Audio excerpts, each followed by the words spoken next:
today's episode is called Last Supper, Final Meals of the Condemned. What better place to start than with John Wayne Gacy, the infamous killer clown and rapist and murderer of at least 33 young men in Chicago in the 1970s and 80s. His last meal request is pretty typical considering his girth. A bucket of KFC, a dozen deep-fried shrimp, French fries, and I guess because he was a health nut after all, a pound of strawberries. How about Timothy McVeigh, the Oklahoma City bomber and killer of 168 people, the most deadly single terroristic event in American history? His request was about as boring as he was: 2 pints of mint chocolate chip ice cream. And here comes Lawrence Russell Brewer, and I wish he didn't come anywhere near us.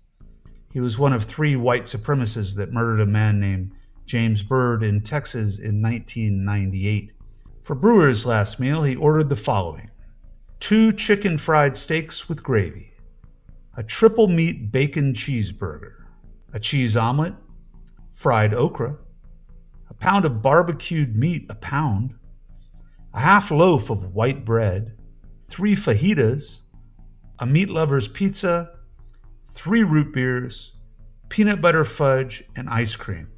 Well, when this disgusting smorgasbord was brought to him, he laughed and he refused to eat any of it.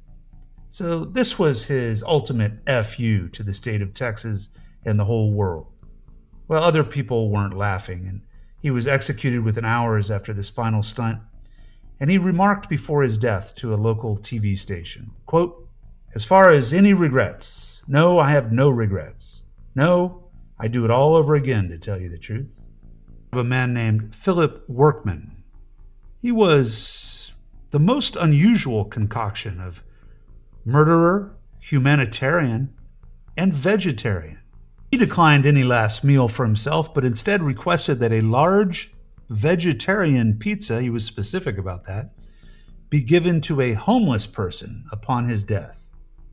Word of his last testament leaked into the anti-death penalty crowd, and soon thousands of dollars were raised, and ultimately over 1,000 pizzas were delivered to homeless shelters in the Nashville area, and this money was raised all over the United States.